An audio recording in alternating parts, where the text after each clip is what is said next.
네, 연합구역 예배에 나오신 여러분을 환영합니다. 네, 오늘 말씀 본문은 디모데후서 4장인데요.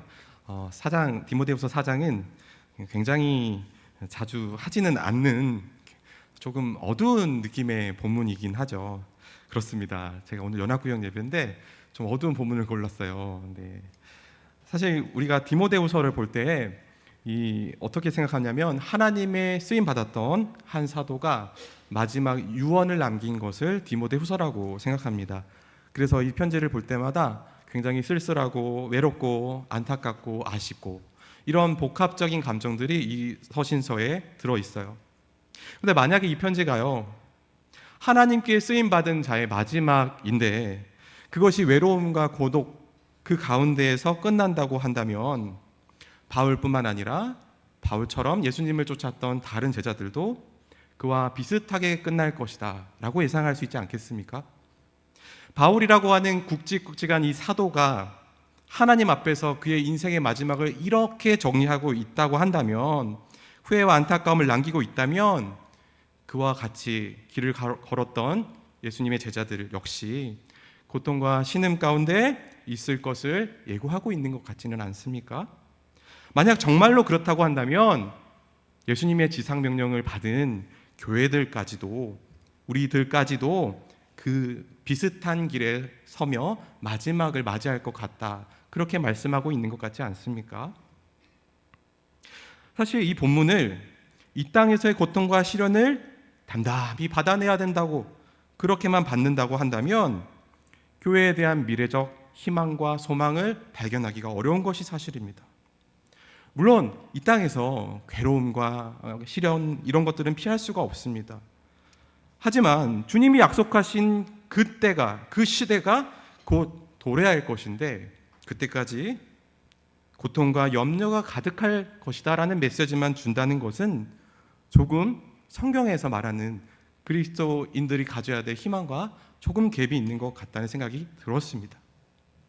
게다가 오늘 제가 본문을 읽어보니까 오늘 죽음을 앞둔 바울의 고백은 쓸쓸한 고독 가운데 인생이 끝난다고만 말하지 않고 오히려 어떠한 소망을 발견한 것 같은 그런 진술을 남기고 있습니다. 그래서 저는 이 바울의 이 마지막 고백이 쓸쓸한 유언이 아니라고 생각합니다. 바울은 분명 박해를 받았습니다. 고난과 시련을 겪었습니다. 감옥이라고 하는 곳에서 모든 소망이 끊어진 것 같은 그런 경험을 했습니다만 오히려 그는 소망을 이야기하고 있고 우리 교회들에게도, 그를 따라가는 제자들에게도 소망을 바라보길 원하고 있습니다. 바울은 본문 17절, 오늘 17절에서 자신이 건짐을 받았다고 말하고 있어요. 사자의 입에서 건짐을 받았다. 물론 로마 시대의 죄수가 사자의 밥이 되는 형벌에서 면했다라고 해석하기도 하지만 그 고백 이상으로 그가 하나님의 보호하심을 받았고 소망을 발견했다라고 저는 이해합니다.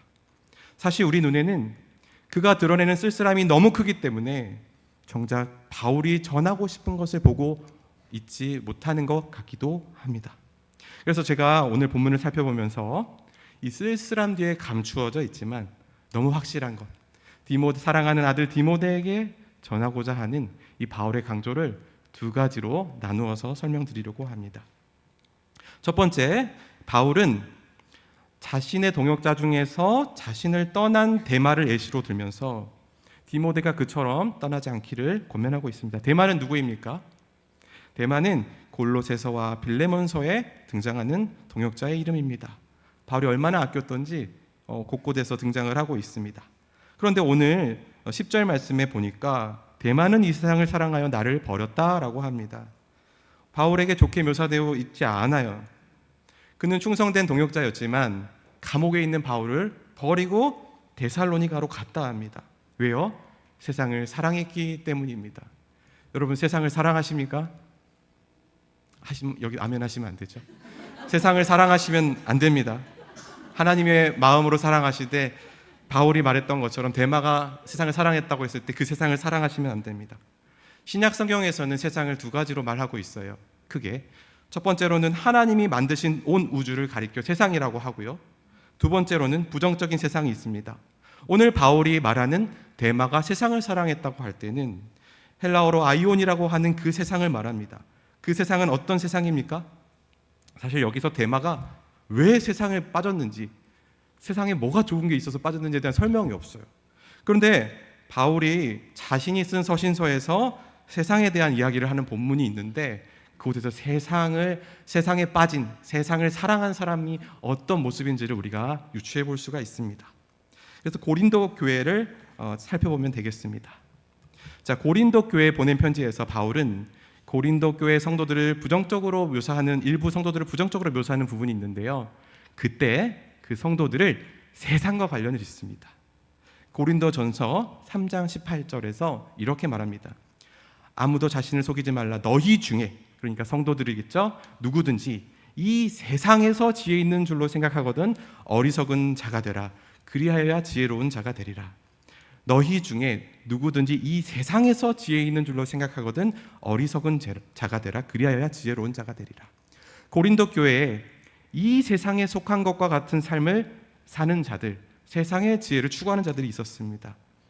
그들은 바울의 권면, 세상에 어리석고 하나님께 지혜로우라는 것을 따르지 못했어요. 오히려 그 반대로 세상에는 지혜롭고 하나님께는 어리석게 되었습니다.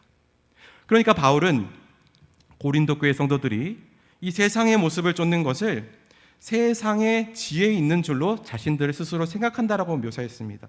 그것은 한마디로 자신들이 최고이냐, 인간적인 판단을 하는 모습으로 드러나는 것입니다.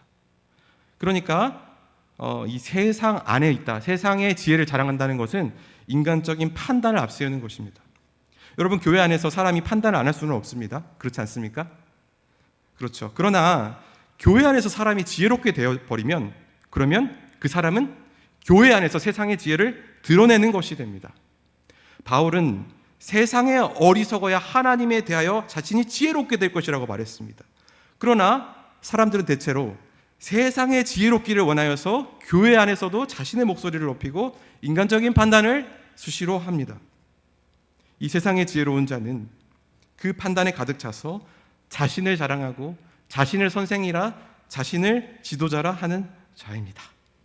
이 고린도 교회 성도들의 세상에 속한 모습을 살펴볼 때에 데마도 그와 비슷하지 않았을까요? 데마 역시 세상을 사랑했습니다. 세상을 좋아해서 자기 마음대로 판단했습니다. 세상에 지혜 있는 자처럼 감옥에 있는 바울을 바라봤던 것입니다. 그 역시 하나님의 일을 떠나서 바울을 버리고 갈 수 있었던 것입니다. 그것이 세상을 떠난 것입니다. 여러분, 그러나 오해하지는 마십시오. 여기 있는 우리가 모두가 어떠한 판단도 해서는 안 된다는 말씀을 드리는 것은 아닙니다. 우리는 누구나 다 판단을 해야 합니다. 판단이 잘못된 것은 아닙니다. 그러나 우리의 판단은 이 시대의 기준에 따른 판단이 아니라 새로운 기준에 따른 판단이 되어야 되는데, 그것을 데마가 하지 못했습니다. 그 판단은 무엇입니까? 여러분, 예수님께서 십자가에 달려 죽으시고, 그리고 그 예수님을 믿는 자마다, 구원자로 믿는 자마다 하나님의 자녀가 될 수 있도록 그 권세를 주셨습니다. 그때 새로운 질서가 생겨났어요. 예수님의 십자가라고 하는 새로운 기준, 새로운 질서가 생겨났어요. 데마는 그 질서를 따라가야 했습니다. 그래서 십자가를 따라가야 했습니다. 그런데 그는 그렇지 못했습니다. 오늘 바울은 충성된 동역자였던 데마의 모습을 안타까워하는 심정으로 이 편지를 기록하였다고 볼 수 있고, 그런 모습을 닮지 말라고 디모데에게 당부한다고 볼 수 있습니다. 사랑하는 여러분, 결국 복음이란 무엇입니까? 예수 그리스도의 생애와 예수 그리스도께서 우리를 위하여 십자가에 죽으시고 다시 부활하신 것으로 복음은 요약될 수 있습니다. 데마를 보십시오. 복음을 전하는 자가 십자가 앞에 서 있지 아니하니까 그가 갈 길이 정해져 있습니다. 이 세상을 사랑하는 것, 이 세상에 빠지는 것, 이 세상의 지혜를 자랑하고 하나님의 지혜를 저버리는 것, 다른 말로 우리는 쉽게 표현할 수 있습니다. 내가 주인이 되고 십자가를 부인하는 삶입니다. 그래서 바울은 디모데에게 가르치고 있습니다. 바울은 충성을 요구했어요. 디모데에게 충성을 가르칩니다. 디모데야, 충성은 다른 데 있지 않아. 데마처럼 자기를 부인하지 않다가 자기를 처음에는 부인하다가 나중에는 십자가를 부인하는 것, 그렇게 나아가지 않기를 원한다. 네가 끝까지 나를 자신을 부인하기를 원한다. 그것만이 충성할 수 있는 방법이라고 말합니다. 자, 이것이 첫 번째 당부였습니다. 자, 그러면 이 쓸쓸함 뒤에 감춰진 바울이 디모데에게 주는 두 번째 권면은 바로 이것입니다. 자, 바울이 경험했습니다. 바울 스스로 자신은 이제 사랑하는 디모데에게 이 말을 하고 싶었던 것 같아요. 하나님의 복음과 구원은 결코 후퇴하지 않고 전진할 뿐이다라는 것을 말하고 싶었던 것 같습니다. 자, 17절 말씀입니다. 17절 말씀을 함께 읽어보시죠. 시작. 주께서 내 곁에 서서 나에게 힘을 주심은 나로 말미암아 선포된 말씀이 온전히 전파되어 모든 이방인이 듣게 하려 하심이니 내가 사자의 입에서 건짐을 받았느니라. 아멘. 바울은 감옥에서 착고를 차고 그리고 말합니다. 주께서 내 곁에 서섰고 나에게 힘을 주셨다. 여러분, 이게 무엇을 말하고 있을까요? 착고를 차고 감옥에 투옥된 중범죄자 이 바울, 사울을 아마도 형벌로서 선고받았고 사자밥이 될 신세를 겨우 면했던 것 같은데 그의 곁에 서서 주님이 힘을 주셨다? 이게 무슨 말일까요? 바울이 혹시 지금 이때에는 시련을 겪지만 조금 있으면 하나님이 너를 풀어줘서 앞으로 이제 3차 전도여행, 4차 전도여행까지 할 수 있도록 그렇게 약속을 주신 것일까요? 물론 그렇게 생각할 수도 있겠죠. 하지만 이것은 가능성으로만 두시고 본문 17절을 보시면 이 주께서 내 곁에 서서 나에게 힘을 주셨다. 착고를 차고 있는 이 바울에게 나타나 주님이 힘을 주셨다고 한다는 것은 이 문법 그 안에서 의미가 드러나는데요. 힘을 주신다라고 했을 때 이때 과거형을 사용하고 있습니다. 여러분, 바울이 지금 이걸 차고 있는데 옆에서 천사가 나타나서 내가 너를 지금 도와주겠어, 너의 미래를 꿈꿔, 이렇게 말하는 것이 아니라는 것입니다. 한글 성경에서는 마치 천사가 나타나서 지금 당장 이걸 풀어주고 자신의 복음 사역을 계속하게 해줄 것처럼 힘을 주었다라고 말을 하지만 원문에 보면 과거형입니다. 그러니까 이렇게 상상해 볼 수가 있겠습니다. 감옥에 착고에 매여 있어요. 옴짝달싹 못하는데 바울은 그동안 하나님께서 자신을 통해서 이루셨던 그 복음 사역을 다시 기억하는 것입니다. 이전에 자신이 했던 그 놀라운 복음 사역의 그 결과들을 다시 한번 기억하는 것입니다. 여러분, 사도 바울은 예수님의 제자였습니다. 성령의 인도하심을 받아 사역했습니다. 자신의 힘과 능력이 아니라 하나님이 주신 힘으로 사역했습니다. 그래서 바울에게는 늘 내가 힘을 얻어 사역했다라고 하는 표현이 많이 등장합니다. 사도행전 9장 22절, 사도행전 9장에서 바울은 어떻게 됩니까? 예수님을 만나죠. 그게 바로 바울의 시작이었습니다. 그때 바울은, 성경은 이렇게 증언하고 있습니다. 사울이 힘을 더 얻어 예수를 그리스도로 증언했다. 이때도 힘을 얻었다고 하고 있어요. 그런데 이때는 놀랍게도 과거도 아니고 현재도 아니고 미완료입니다. 아직 끝나지 않았어요. 왜냐하면 이제 사역을 시작한 바울에게 하나님이 계속 힘을 주실 것이기 때문에, 힘차게 사역을 감당해야 하기 때문에 하나님께서 사울이 힘을 더 얻게 하셨습니다. 또 바울은 빌립보 교회에서도 목회했죠. 우리 빌립보서의 유명한 구절을 아시죠? 빌립보서 4장 13절, 내게 능력 주시는 자 안에서 내가 모든 것을 할 수 있느니라. 능력을 주신다는 것, 힘을 주신다는 것 같은 단어입니다.